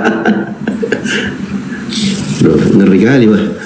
Iya, makanya di sebelah sih nanti Ustaz Dio itu kan kisah para rasul kisah para rasul 19 nomor 9. Paulus itu ya. dosen kan. Nah, di nomor 11-nya katanya oleh Paulus Allah atau Theos mengadakan mukjizat-mukjizat yang luar biasa. Lihat itu. Oleh Kisah para Paulus Rasul berapa? 9 sampai 11. Aduh, telepon masuk bentar.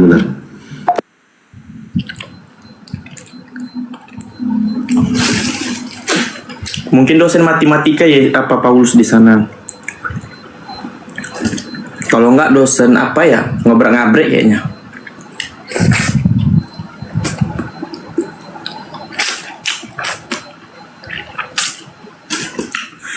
Sekarang pertanyaannya, kalau memang Paulus dosen, terus alumni-alumni itu siapa gitu? Ada nggak orang termuka ke alumni-alumninya gitu? Ada nggak tercatat siapa sih murid-murid Paulus itu yang menjadi setelah pengajaran dia menjadi dosen gitu?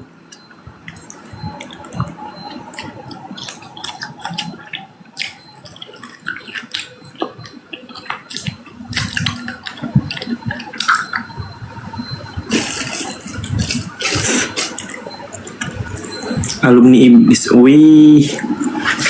Nah, kita pakai songkat bentar ya. Sembari nunggu Bang Faruk ini. Bang Faruk lagi zuhur.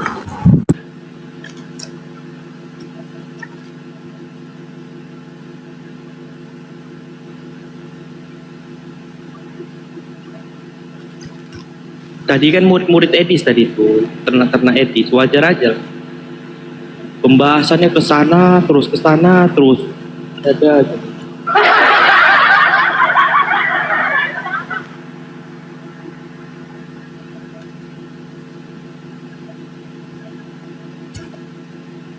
Kayak mana nggak dibantah kan data Bang Dio, Ustadz Dio, Bang Faruk.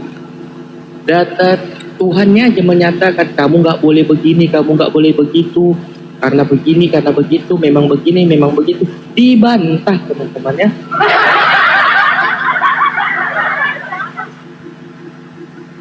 Jadi itu benar, mereka tuh jangankan apa yang kita sampaikan, Tuhannya yang sampaikannya aja tuh dibantah mereka. Jadi wajar aja begitu. Gak usah heran ketika saudara-saudara Muslim menunjukkan data begini loh dari ini sampai benar pun itu, walaupun sampai ke Tuhan yang berbicara, tetap dibantah, mau kemauannya aja.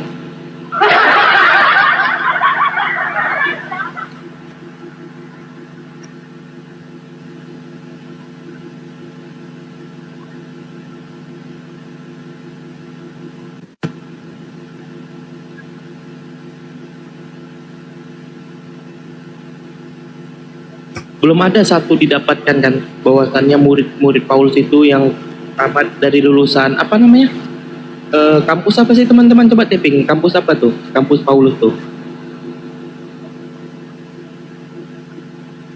Tapi serius Sal, itu apa pengangkatan dosennya Paulus itu siapa yang angkat di universitas mana dia?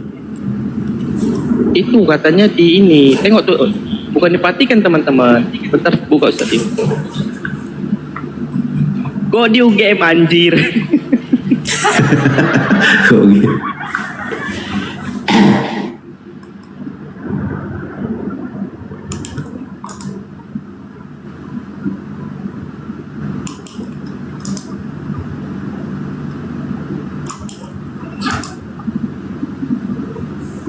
Baca nomor 11-nya udah Ustaz Tio. Aku mau lihat dulu nih nomor 9. Sebentar.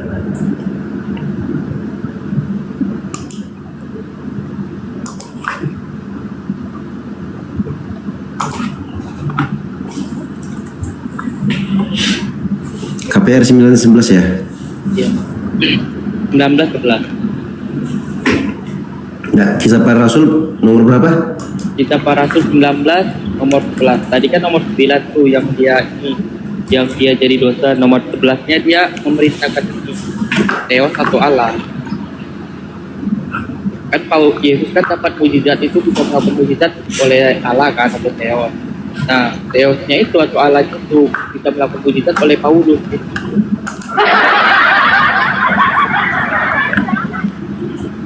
Keji kali nggak gitu tadi? Oh iya, ada mujizatnya ya. Paulus luar biasa nih, Paulus pada mujizat guys. Keren. Bahkan pun Theosnya dia emang ini kan otoritas tertinggi kan berarti Paulus kan. Theos melakukan mujizat oleh Paulus, Yesus melakukan mujizat oleh Theos. Berarti otoritas tertinggi itu si Paulus. Oh iya, dan setiap hari ini nih.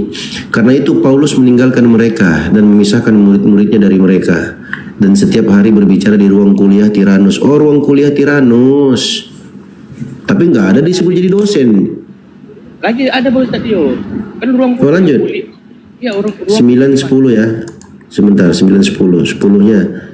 Hal ini dilakukannya 2 tahun lamanya sehingga semua penduduk Asia mendengar firman Tuhan, baik orang Yahudi maupun orang Yunani. 11-nya. Oleh Paulus Allah mengadakan mujizat-mujizat yang luar biasa. 12-nya. kan di bulannya tadi Tio apa? Di bulan tadi Gak ada itu yang jadi dosen yang mana? kuliah. Assalamualaikum. Sini. Lagi pada sholat ya. Waalaikumsalam. Waalaikumsalam Bang. Kisah para Rasul 19 nomor 9 toh? Iya, itu kan dikatakan dia jadi ini ruang kuliah. Berarti kan kalau misalnya kita simpulkan sekarang ini ruang kuliah berarti dalam tingkat kuliah itu kan kita memanggil ibu dosen ya, bukan? Ini ya.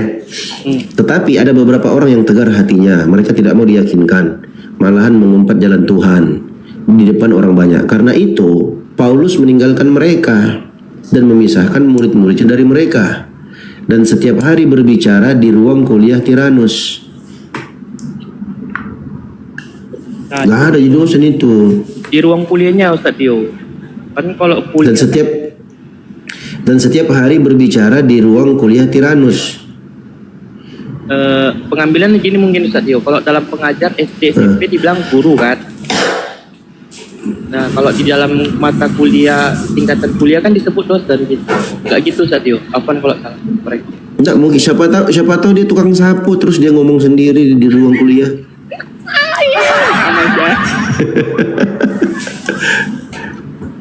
Titanus tadi bukan tuh Tiranus nih tertulis Tiranus. Coba kita ini ya, kita cari terjemahan yang lainnya.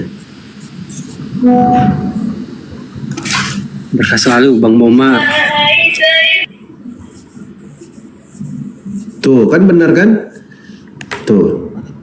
Tetapi beberapa orang di antara mereka mengeraskan hati dan menolak untuk percaya kepada Yesus. Di depan umum mereka menghina jalan keselamatan melalui Yesus.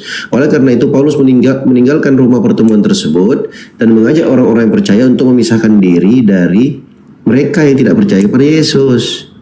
Sesudah itu, tiap hari dia mengajar orang-orang percaya di balai pertemuan yang dinamakan Balai Diskusi Tiranus. Di sini balai diskusi. Kalau di atas ruang kuliah. Ini yang mana yang benar ini? Ruang kuliah dan balai diskusi itu berbeda. Nah, di sini di Selaber di ruang sekolah malah, ruang sekolah Tiranus. Nah, kalau di sini Di sini Dewan Syarahan Tiranus. Waduh, ngeri-ngeri wah. Ya kan? Banyak kali terjemahannya, beda-beda.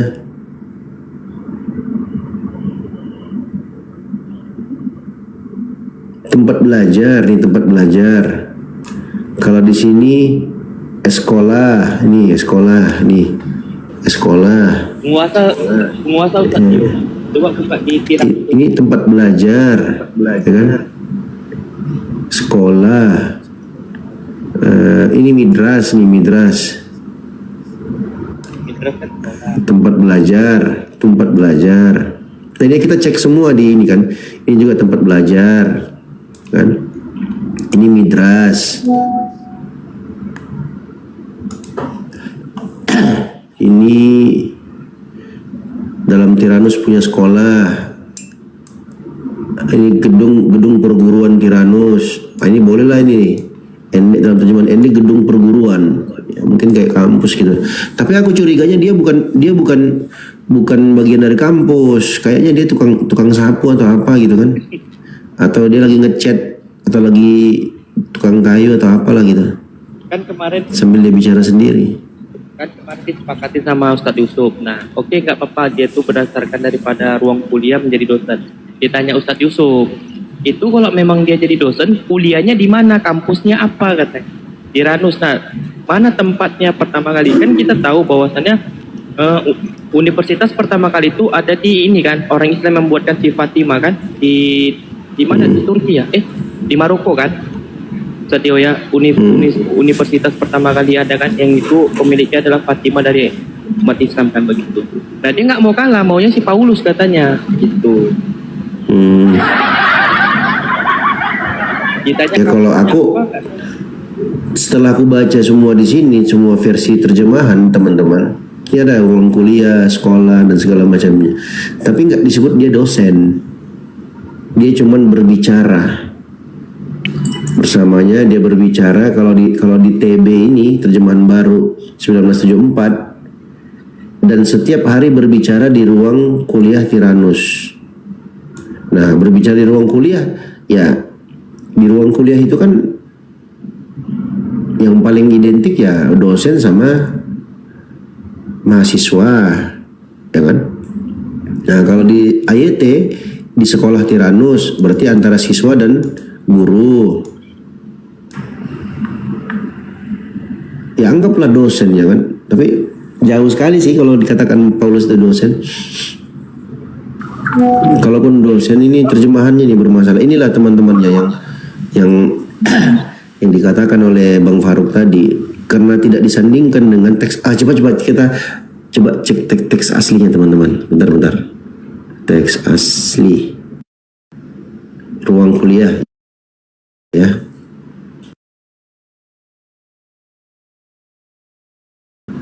Tiranus artinya penguasa, berarti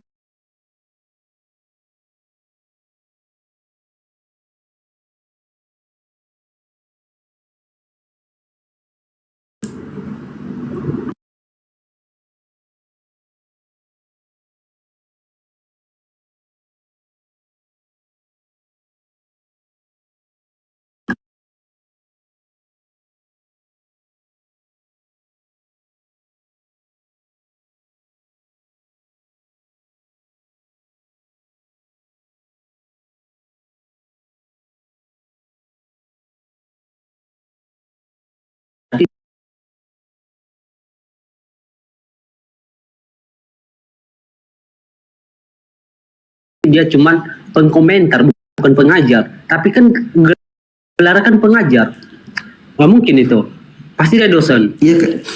Iya kan, coba ya kita pahami ya teman-temannya. Maksud aku begini, kalau kita katakan Paulus dosen, sedangkan tidak tertulis kan di teksnya, tetapi ada beberapa orang yang tegar hatinya, mereka tidak mau diyakinkan, malahan mengumpat jalan Tuhan di depan orang banyak. Karena itu Paulus meninggalkan mereka dan memisahkan murid-muridnya dari mereka. dan setiap hari berbicara di ruang kuliah Tiranus. Setiap hari berbicara di ruang kuliah Tiranus. Nah, berbicara di ruang kuliah ini kan nggak disebutkan dia sebagai pengajar kah, atau mungkin dia sedang halusinasi kah, atau mungkin dia sebagai tukang sapu kah, ngomong sendiri. Kita kan nggak tahu kan. Kalau Tapi bilang gini Ustaz, coba lihat tafsirannya itu Ustaz. Kan ada itu tafsirannya. Ada Komentar dari Matthew tafsiran Henry. catatan. Ya. Aku gimana nih bukanya nih?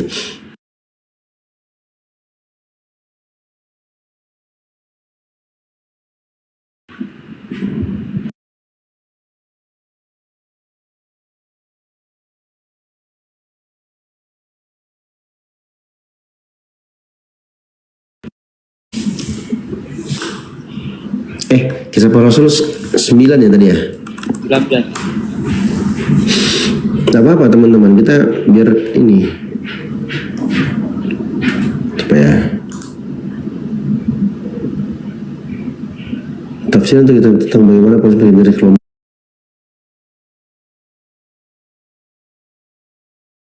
orang yang keras kepala tidak percaya di Efesus. Mereka mendapat tentang jalan Tuhan oleh Paulus di sekolah Tiranus dan melanjutkan pengajaran di tempat lain, yaitu di sekolah Tiranus. Oh iya benar, ini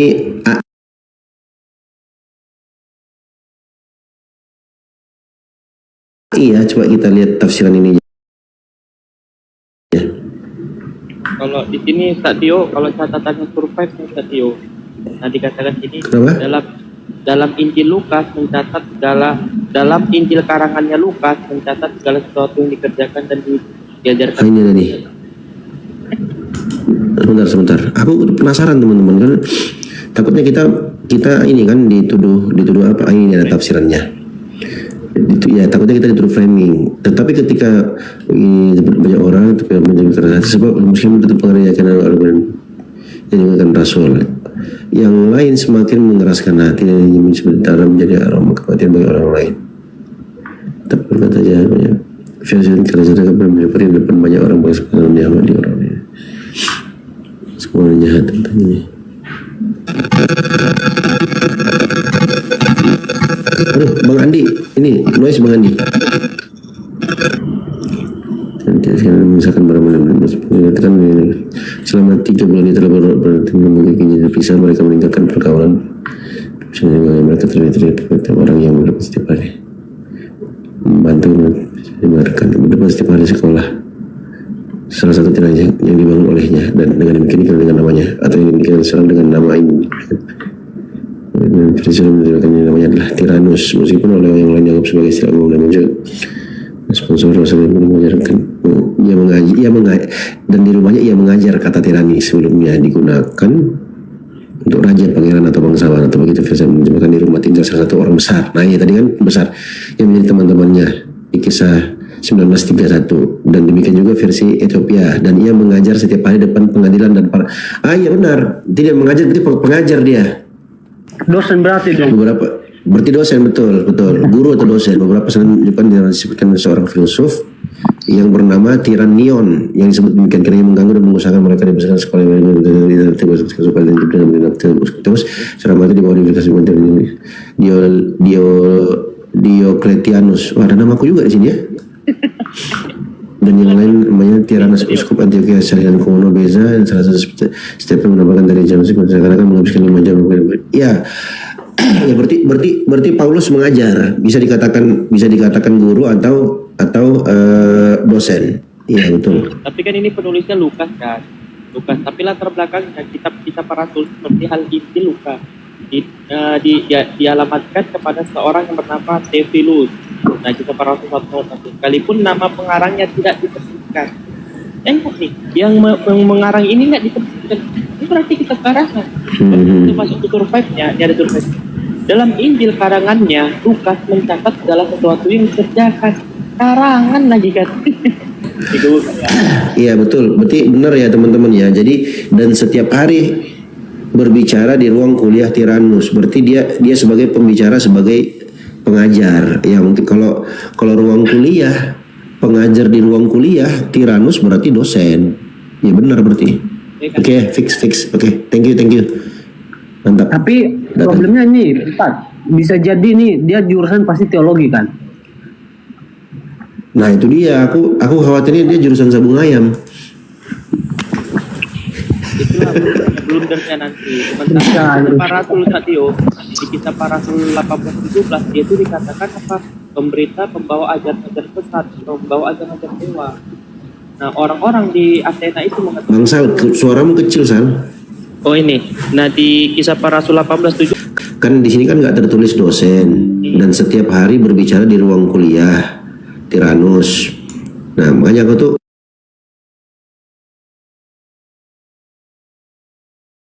kadang aku jujur aja Bang Sal ya.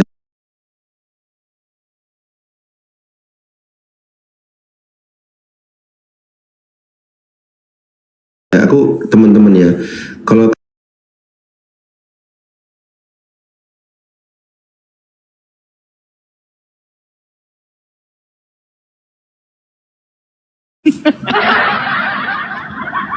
aduh,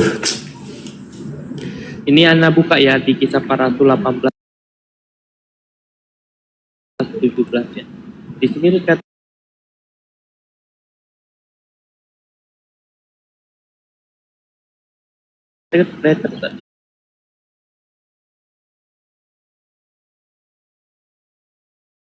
nah, itu 17-18.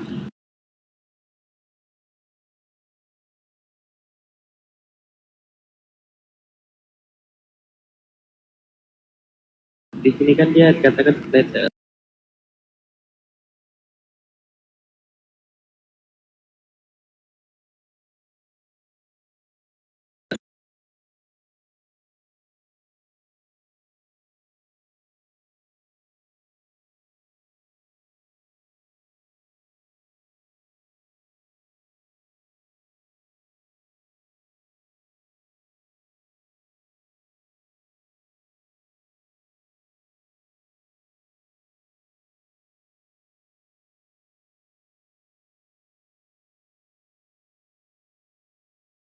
Itu dikatakannya pemberita ajaran palsu, pemberita berapa itu tengok dari TL, BIS itu antum membaca lah, pas itu